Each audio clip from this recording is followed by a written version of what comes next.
Hey everybody, welcome to Perry TV. It's Tuesday, June the 2nd, 2:48 in the AM. Eastern Standard Time means Zulu time. I caught Scott Ritter. I'm a big fan of Scott Ritter. Let's listen in, shall we? He's on a podcast that I don't even know whose it is. Because it's now turned out that he's defeated nobody. You know, he started out with October 7th. They still haven't had that full investigation. When they do, Benjamin Netanyahu's political career is over because it'll become apparent that, you know, his failures as a leader helped create the potential for October 7th to happen. I think the Chiron is incorrect. Netanyahu's latest failure will lead to Iran's collapse. I think they mean Israel's collapse. Not sure though. And, you know, he killed Hassan Nasrallah and, you know, had the pagers blow up and, you know, he was going to win there. Then he expanded the conflict into Syria. But this wasn't enough because no matter what he did, he didn't solve any of these problems. He still had, you know, the same domestic political problems that he faced, totally unpopular with the people of Israel. Music to my ears, Scott. Had hundreds of thousands of Israelis in the streets demanding his resignation because he was seeking to alter fundamental law in Israel so that he was above the law. He couldn't be prosecuted for the corruption charges he's currently being prosecuted with right now. You know, he's like a Ponzi scheme. In order to stay in power, he had to keep expanding.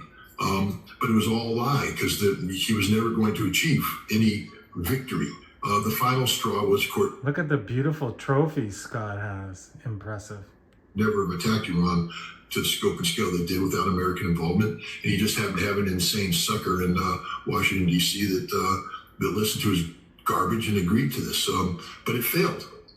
There's nowhere else Netanyahu can go with this. Nowhere else. So you're looking at the political collapse of Netanyahu, inevitably.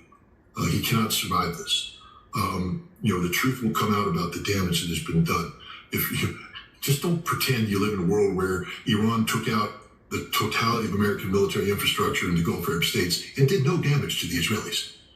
The same weapons that took out the American bases did damage, and Israel's hiding this. This is the new, what just came out. Like, I mean, Iran shut the strait. I mean, this is live. This is, you know, early Wednesday, June 3rd, to be precise. Syria is out of control. It's spreading.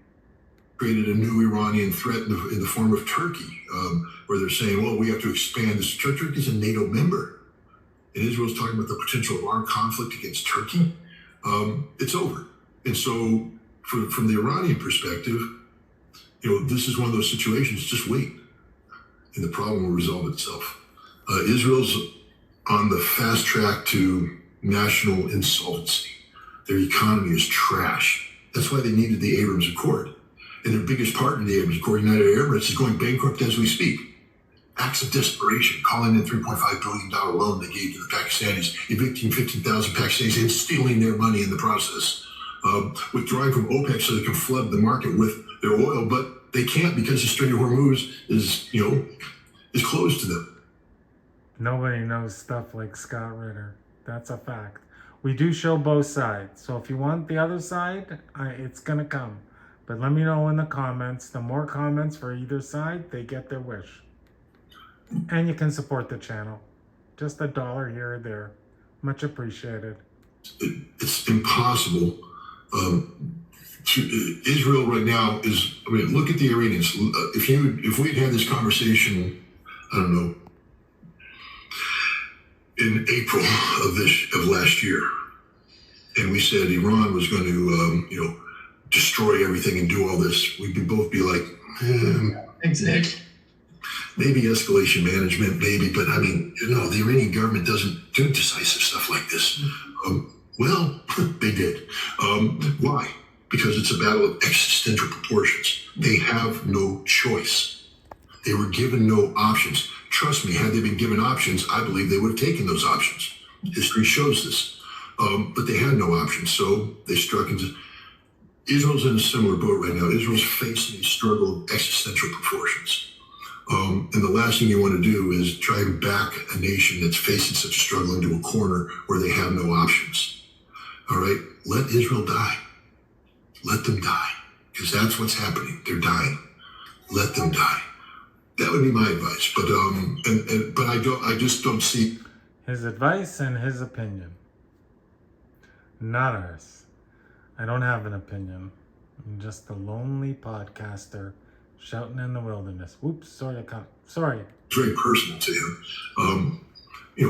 Why force the issue? Why force his hand? Why compel him to do something irrational? Right now he's contained, containable. He's trapped in a war that he can't win in Lebanon.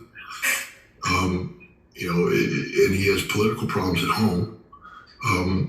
Don't give him an opportunity to become the martyr.